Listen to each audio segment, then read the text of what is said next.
I'm your host, Riem Zin Labidin, and you are listening to Tic Tac Podcast.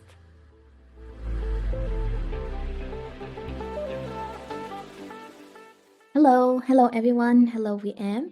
I am Mouna. I am a Scala Backend engineer at EFG. I am so happy to be here with you for this podcast, and I can't wait to share my journey. Hello, Mouna. I'm very excited to have you today. Before we dive deep into your journey, let's get to know you better. To make it fun, what's something surprising or interesting about you that most people don't know? Okay, so maybe people at work already know, but not everyone knows. I love cats and I do a lot of cats rescuing. And I am a mother of three cats, Oh, Karin, Coco, and Mia. I really love them. And the majority of my time outside work, you would find me diving and discovering anything related to spirituality, psychology, and I'm so passionate about learning about the human being. that's so cute about the cats and very interesting activities. Yeah. And can you take us back to the beginning? How did your journey in software engineering start? Like, was there a specific moment or a person that inspired you to pursue this path? Okay, so how I got into computer science. It was the only subject when we were studying that I really got very good grades at, and I really didn't have to study a lot. So this was the intriguing moment that I really thought, maybe this is the path. And also, I've heard a lot of success stories about people from my friends and their brothers and sisters who have followed this path and that they were really successful. And beside this, I think during our studies, we had to choose at some point which specialty we need to go for. And then I chose computer science and software engineering. Great. And you are based in which country? To know like which system you were following. I was born and lived forever in Morocco, so I followed the Moroccan system. I see. You are good at the courses related to informatics and computer science, right? That's what motivated you to continue, like, and to not think about a different path. Yes, yes. During the first, like I would say, initiation part, when we just discovered the different subjects, like their math, their physics, and there also we learn about computer science. And computer science somehow just came easy to me. I didn't have to put a very much effort into it, but I already got very good grades. So I thought maybe this is a sign or this is already a guidance of the path that I should go along. Cool. During that time, were you already like working on side projects, or later you started your journey with the internships and you put like this theoretical courses into practice? I remember the specialty was during our bachelor degree. So this is when we choose which specialty we want to go for. And this is the moment where I had my first internship for my bachelor thesis. And here it was already like the specialty. So we learned about databases, network. We started to dive a bit deeper into computer science. And by the way, this is the time when I had my first professional, I said, internship. And I remember I was the only girl in the group because that Mhm. was a small company. And I worked I didn't know the names back then. The project was a full stack. So I worked on the databases development part and also worked on the front end part. So at this specific moment, I got to touch into both. I still remember it was a checking application for employees. That is used like by HR, right? Yes. And like during your studies, there weren't also a lot of women, or it was only during your first internship in the company? No, I studied with a lot of girls. There were a lot of women back then. But during the internship, in that specific company I was in, I was the only one in the group. And by the way, still, the team I am currently working in, I am the only girl in the group. This is common, but I thought it is happening mostly in Europe. I noticed this because I'm from Tunisia and I studied and worked with a lot of women. And only when Yeah. I moved, I noticed that there aren't a lot of women taking this specialty or this path. The internship, was it in Morocco also? Yes, it was in Morocco. That was the first experience where I noticed this. But after that, in my master's degrees, it was mostly research. So there were a lot of girls as well. So I think there were girls more than boys. I still remember.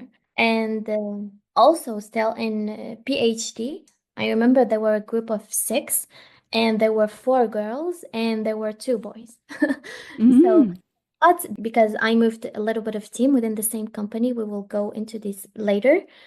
The first team, I was the only girl, and then now I am the only girl doing backend development and still software development in general. So, when you faced that situation in the very beginning, like how did you deal with that? Was it like you accepted that and you felt it was a smooth environment to be included in, or how was it? To be honest, the first feeling I had was that imposter syndrome. I've always had this feeling that I wasn't good enough. And also, I had this assumption that boys are really competent in the field and they always know more. So that was the overall feeling that I have. But some persons make it easy, and some persons, you would get this feeling that maybe they were looking down onto you. No assumptions, no judgments. But I have this feeling. I think I know what you mean. Like in a male-dominated environment, they might have already like some prejudgment, Yeah. and that gives you that impression. Yes.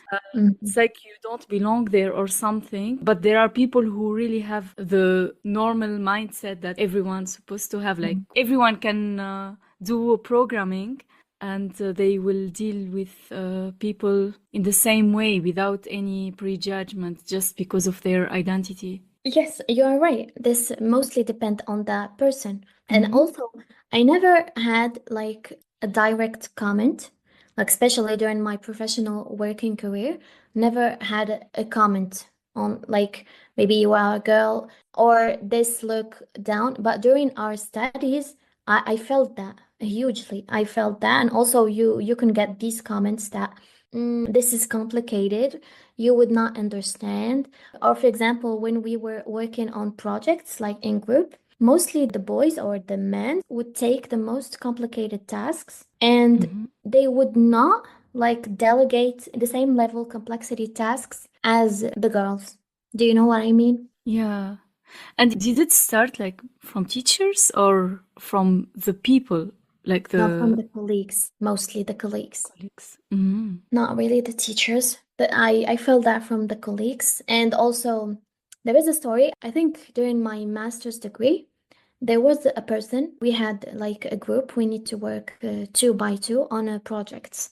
He would never like ask for my opinion. He assumes I'm not doing anything, and he would take on everything like I'm not there. And this has created a lot of conflicts during that period when I had to work with that person specifically.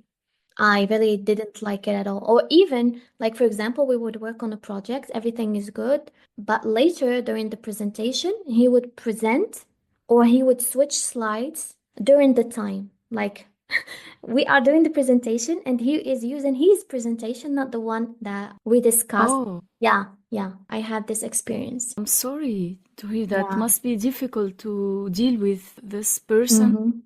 And you didn't try to solve it, or you just let it pass that way? Of course not. I I fought for it, like with the teachers, with him personally, specifically. I asked for my rights. I'm not doing this to him, then he's not allowed to do it to me. But it was a really, Great. really difficult time. I think that was 2 months period, and that was really, really tough. I can imagine, because it's not easy first. Like when you encounter that situation, for sure, like you need to stop him in some way, but it's also like the process of stopping him. Like Yeah. it's very sad that you have to educate him, like to tell him, no, this is not allowed to do it. But also, it is important to speak up, even it is very difficult. I don't know, like this all came from the stereotype. Like tech career is not more difficult than science or Yeah. like there are a lot of women, for example, our doctors, they will not be surprised as much as when they know that there is a programmer who is a Yes. woman. The most like weird thing, I think it is because that we give our opinions. And this is maybe the society in general. It's not related to any culture. It's like there are men have difficult time, not all of them, to receive inputs or to know that a woman will contribute on solving problem. They are used to be the dominant on this. I'm not sure, like, why this? This happens like the majority of the time. I think this starts from homes, the differentiation between getting an input from a girl with getting an input from the boy. And also, they grow up seeing that the man or the father is the one who's doing the inputs or he's giving directions and so on. And the mother is following along. But then times have really changed. Yeah, and some people, not everyone, but for some people, they are not fully accepting it, but they are dealing with it. Yeah, this issue exists. We cannot remove it that easily, but in order to make progress and improvement, we should also participate on that by not allowing that to happen and by setting boundaries. And I am noticing that there are more women are in this field more than before. At least this is helpful, so men will get used to this and it will become normalized because it is normal at the end, but it's sad that we have to make an effort into something that obvious because of the history or the way how people are used to deal with this. And your presence in this field, and when you continue doing what you are doing and growing in your career, this also contribute on improving this environment and make it safer for the next generation to not face the similar experiences. Yeah, that's so true. Like when you continued studying, you did also other internships before your first job? That was the first one I said during that small company.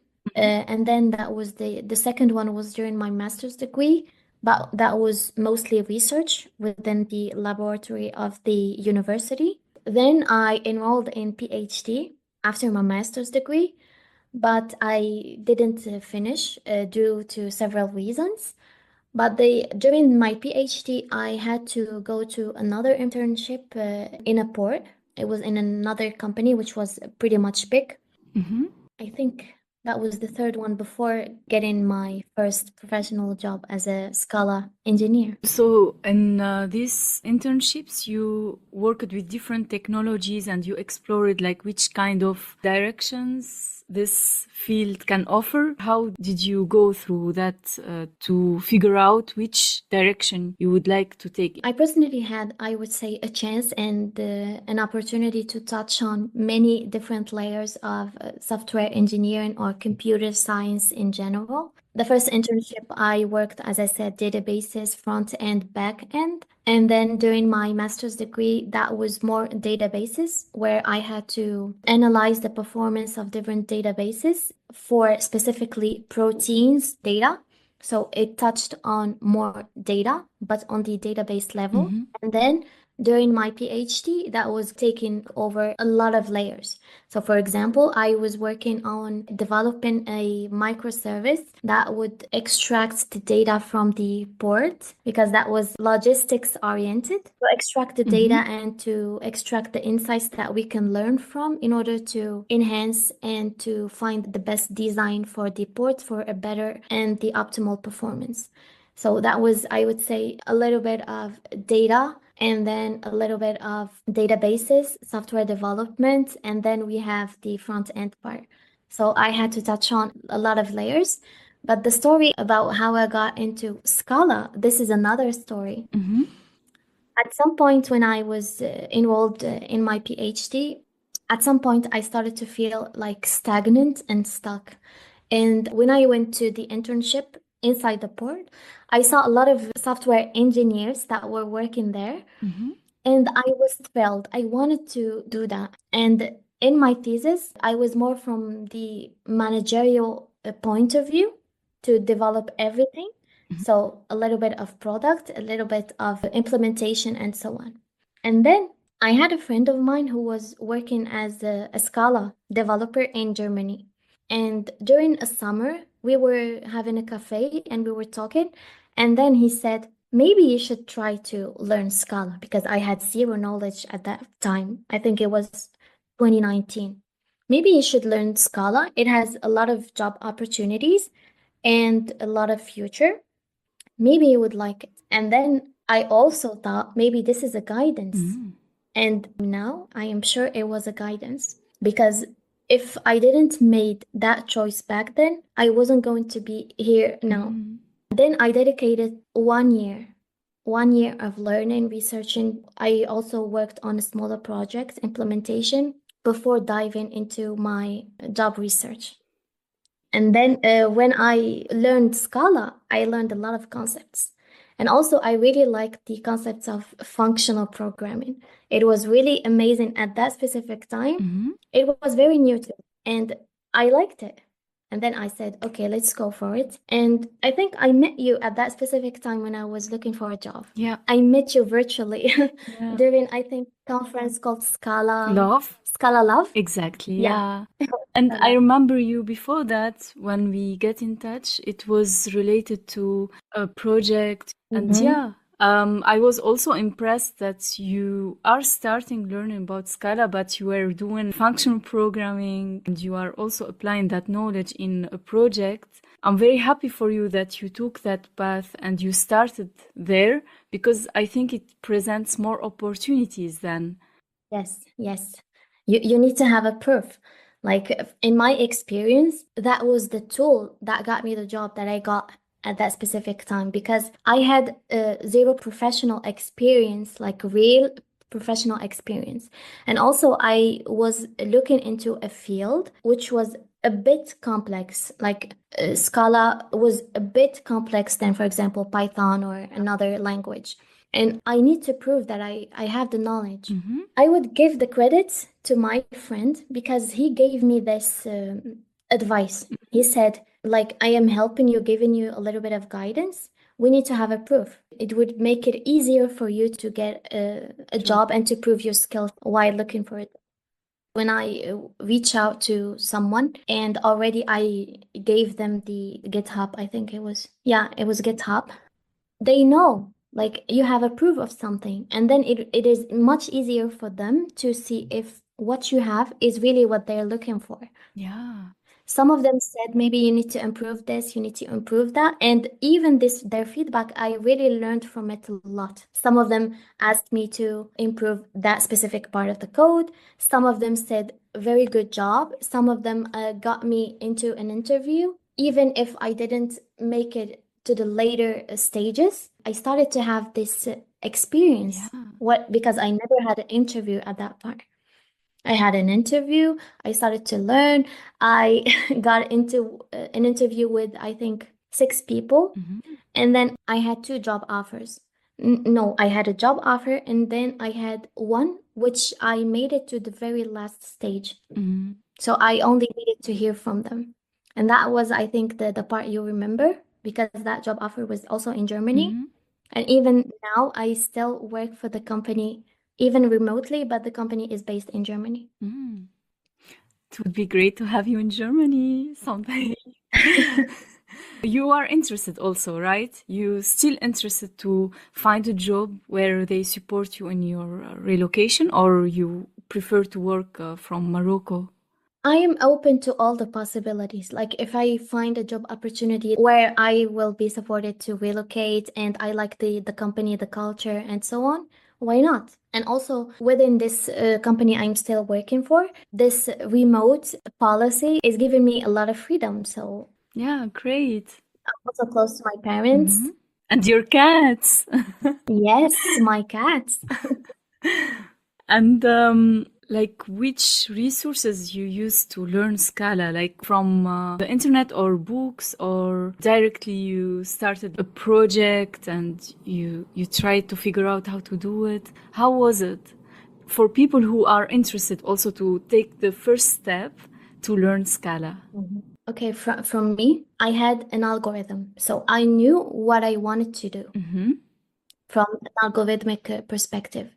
But for Scala directions, I used there were documentations.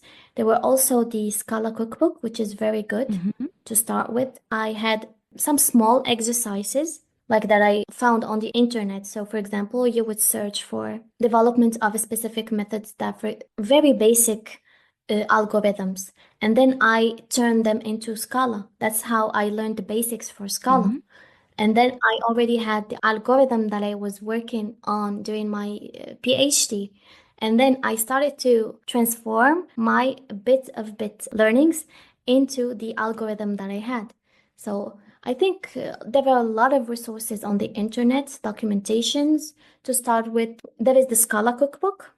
I don't have the update of the recent versions, so I'm talking about 4 years now. Some small algorithms, and then I transform them because the basics are really needed in order to grasp the functional programming paradigms. Yeah, you're right. So this is the base. It is really, really important. That's true. I really like it how you took the steps to have these projects and to learn, etc., until you achieve the level where you can apply for a job and introduce your work to them. Besides that, what did you need also to prepare for a job interview? First, in order to get an interview, like from my own experience, networking is really important. For example, I went into LinkedIn and then I started to search for people who were already Scala engineers, Scala developers, and so on. Then I would reach out to them and ask them if there are any positions available at their company, if their company is hiring, and so on. And people were really friendly and helpful. If they have any idea of they can recommend someone to reach out to, they would help. I see that the community is really supportive. Also, I entered into some Scala groups where there were a lot of jobs listings and so on. So I would reach out to the hiring manager and so on. And during the interviews, it is really important, beside answering the technical questions, to be able to express yourself clearly. And I think being humble is really important, and to trust also yourself, to trust yourself, but also to be humble, because there are a lot of people who have this arrogant attitude, and this arrogant attitude, even if the person is really good at their skill set, but in the professional work or the day-to-day work, this attitude would only be a setback to the team. Yeah, Yeah, that's it would right. not be helpful. Yes. So it is really important from my point of view to be humble, but to be also confident in what you can bring to the table. Besides software engineering, one more important thing that I just remembered is to get some knowledge about the field, to learn about some concepts, some general concepts. Another trick that I would give is to go, for example, in a field or a job that you're interested in, and then you go to the job description. You would find a lot of details of what the job requires, and also you would find some keywords of the knowledge required. If you can learn, even if you don't have experience, for example, you would find that they were talking about some distributed systems, specific, like, for example, Kafka and so on. You would just do a small search of what is distributed system, because most likely you would be asked, what is a distributed system? Yeah. Yeah, and if you don't do the homework of searching and understanding, this small homework says a lot about you as a person, even if you don't have experience. Yeah, that's true. And one more thing is to not be shy to ask questions, even if you are a junior. Just to ask a question to the person who is interviewing you, maybe this question would open a door for you. Because a question opened the door for me for the job that I'm currently working at. I'm And curious. it was really like, I'm sure if something is meant to be for a person, nothing would take it from that person. Yeah. This is something that I really believe in. And during that interview, I remember at the very last, the person asked me, "Do you have any question?" I asked him a question. I think I said, "What was the best thing that you like about your position now?" He was like, I saw him that he was surprised because from my perspective, I'm not gonna ask him about some technical detail, but I wanted to know about this specific person, and also this would give me an idea about the culture and the values Yeah. of the company. Yeah, it's a smart question. Yeah. This is really useful tips for people who are looking for a new job. Like focus on really about the domain of the job offer, and you look into the description and you get insights from the description what you need to prepare for. And the best part is that staying humble and confident, like that combination is very Mhm. important, because it's very easy when you are confident, it's very, very easy to get arrogant. And Yes. also to remind yourself to be humble. And that Mhm. makes what makes you like have the charisma in a positive way to approach the team and to talk to them. When an individual who has this arrogance, for example, they can really have negative influence in the whole team Mhm. because of that attitude. And we can see that it's very common in this kind of jobs, because it's about opinions and it's about solving problems, and we need always to be open. Each person in the team has to be open to new ideas and to collaborate together. Yeah, also, as a field, it is very, very flexible, and sometimes the priorities would change really fast. And if that person is not really flexible and it does not know how to navigate through times, needs, priorities, and even to express themselves in a manner that would not impact the overall feeling and energy and uh, well-being of the team, that would have a lot of impact on the productivity and the outcome. Yeah, that's true.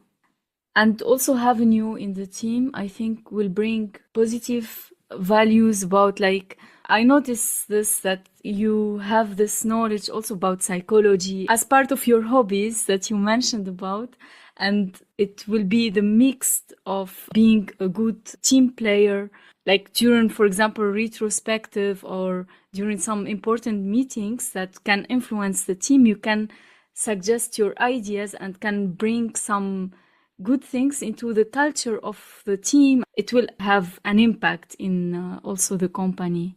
Do you feel that? Yes, I remember there was a person I worked with within the team, and the day he was leaving because he took another adventure, the comment he said, "Thank you so much for bringing up a lot of topics related to how we feel within the team during the retrospectives, and sometimes how important it is to take the time to rest and also to be expressive." And this is something that really stayed with me, and I really appreciate him for his comment. That's really nice. And I can really relate on this, because men, especially, find it very difficult to express something that bothers them, because they are hard on themselves. And when someone bring up, like, maybe someone who has an attitude, and we try to figure out how to adjust that and to make sure to consider the other person, or for example, especially about the PR reviews, to be less harsh or something like that. And I think many men would find it difficult to express that. I noticed that. Yes. And I think having like women and girls within the teams, especially in that specific field, normally it automatically brings out the some softness and some energy to the team, because Yes. if we are not expressing ourselves at all, there is really I would say this is very bad. Yeah. Also for celebration. Sometimes they miss the celebration part. They don't celebrate. They say, okay, like you notice that? Like, What's next? yeah, what's next? And like, if you continue that way, you become a robot at one point. As you just mentioned, the celebration part is very good. Like saying thank you to a person who has helped us is very good. Yeah. And this job is your current job, right? Yes, it's my current job at EFG. It was ESL before, but now it's called EFG.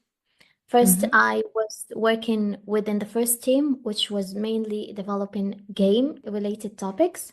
It was most about the game development, but currently I am within a team that is more focused on the data and the insights part related to Scala development. So we are extracting insights and building the data-driven applications. And before I was working on the game part. I only switched teams. Nice. And you learn more things within the same company, but different teams. Like, it Yeah, sounds yeah. fun. Yes, different teams, different vibes, and different people. And I would say I was in another company. Teams are really diverse, and we work on very different topics. So it is really rich. That's cool. It also keeps the motivation and the curiosity every time there is something new. Yeah, correct. Because each team, even within the computer science or software development field, there are a lot of branches. Like for instance, before I was working on the development of game itself, but now the focus is more about extracting the insights from this data that is being generated uh, within the game. I see. And during work, there are sometimes like some difficult situations related to technical issues or also even like related to the communication. How you deal with some of these challenges? I would say maybe I made some mistakes during my career, specifically and especially the last 2 years.